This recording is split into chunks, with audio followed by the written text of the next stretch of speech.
Terima kasih kepada Dr. Basri dan dengan panel, tuan-tuan, puan-puan, para pelajar yang dikasihi sekalian. Boleh tunggu lagi ke? Alhamdulillah. Kita habis pukul 12 tengah malam boleh ke? Anak-anak boleh, tapi ustazah tak boleh. Nak balik tidur ya. Baiklah anak-anak yang dikasihi sekalian, bila kita membicarakan soal cinta, setelah dalam hati kita ini memang ada perasaan ingin mencintai dan menyintai, ingin disayangi dan menyayangi, lalu kita nak cinta yang kita ada sekarang ini supaya terus suci, terus terpelihara dalam keadaan suci dan bersih, sehinggalah kita bergelar sebagai suami, sehingga kita bergelar sebagai isteri. Ada 5 adab yang perlu kita pelihara, baru cinta kita akan dinamakan sebagai cinta sejati dan diberkati oleh Allah Subhanahu wa taala. Adab yang pertama yang perlu kita jaga ialah nombor 1, menjaga pandangan mata. Bila sebut menjaga pandangan mata, bukan ustazah yang suruh, bukan penceramah lain yang suruh, bukan pakar-pakar motivasi lain yang suruh, tetapi Allah Subhanahu wa taala yang memerintahkan kepada hamba-hambanya, tidak kira lelaki ataupun wanita, supaya menjaga pandangan mata mereka. Ini Allah rakamkan di dalam surah An-Nur ayat 30 hingga 31. Apa kata Allah Subhanahu wa taala? Qul lil mu'minina yaghuddu min absarihim wa yahfazu furujahum zalika azka lahum. Apa kata Allah Subhanahu wa taala? Wahai orang lelaki yang beriman, hendaklah kamu tunduk pandangan mata kamu, jangan kamu pandang segala sesuatu yang diharamkan oleh Allah Subhanahu wa taala, dan dalam masa yang sama hendaklah kamu melihara maruah dan kehormatan diri kamu. Ini untuk orang lelaki. Kemudian Allah sebut pula untuk kaum wanita. Apa pula kata Allah Subhanahu wa taala?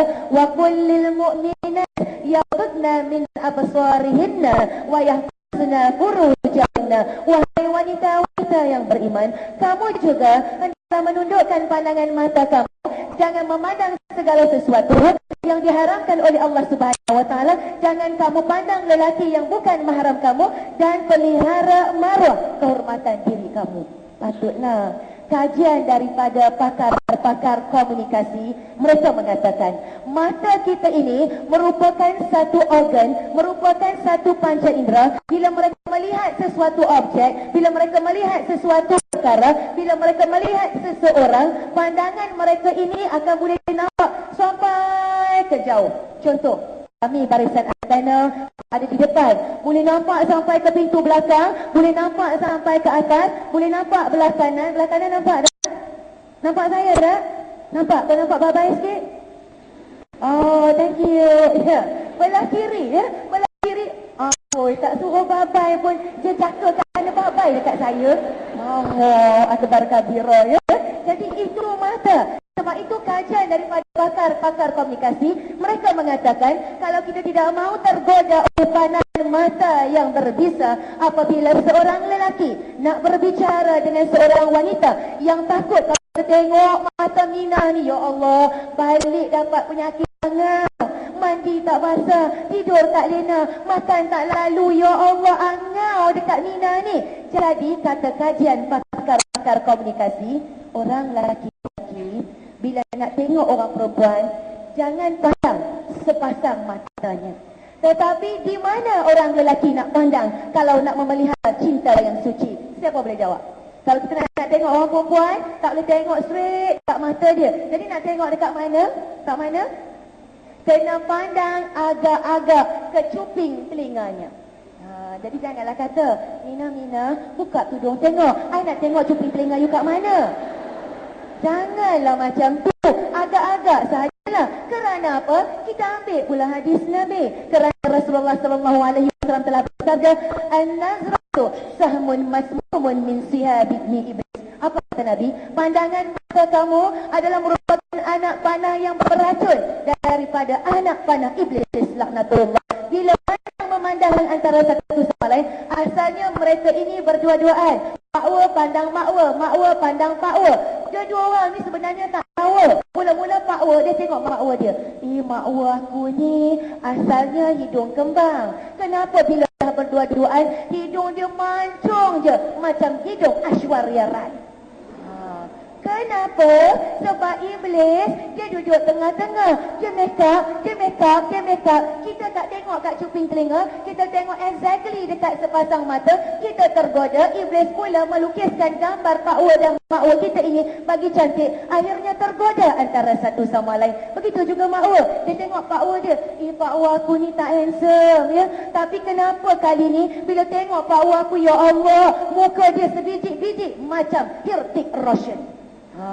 Mulalah bila pensyarah ajar dekat depan, dia khayal sana, dia khayal sini. Kerana apa? Kerana ada pantun yang berbunyi, dari mana punai melayang, dari sawah turun ke padi. Dari mana datangnya sayang? Dari mata turun ke mana? Dari mata turun ke hati. Sebab itu mata ni kita kena tunduk. Jangan pandang lelaki dengan berlebih-lebihan, jangan pandang wanita dengan berlebih-lebihan. Cukup sekadar untuk kita bagi salam, sebab mungkin rakan sekuliah kita dan sebagainya berbincang. Tapi jangan lebih-lebih, kerana ada lagi pantun yang berbunyi, apa guna pasang pelita jika tidak dengan sumbunya? Apa guna bermain mata kalau tidak dengan sesungguhnya? Boleh kecil-kecil mata. Ya, bila dia kecil mata, dia pergi kat mak ua dia, pergi dekat mak ua dia kata apa? I love you. Lepas tu kan Pak Wu dia pun balas, I love you too, ya. Lepas tu nak bagi canggih, kisah cinta Uda dan Dara, Romeo dan Juliet, Yusri dan Era, Hai dan Rosmah dan Zarina dan sebagainya. Dia bukan sekadar kata I love you. Dia kata apa? Dia pergi kat Pak Wu dia pergi dekat mak Wu dia bisik dekat telinga, Metun se, biar kertimu. Tiba-tiba Pak Wu dia kata apa? Acah buatlah benda-benda tak senonoh, benda-benda tak elok. Kadang-kadang dia tukar pula bahasa. Nan, wani, perambara. Pak Wu dia kata amat teripu. Kerana apa? Daripada mata turun ke hati. Justru itu, jadilah lelaki yang beriman, jadilah wanita yang beriman.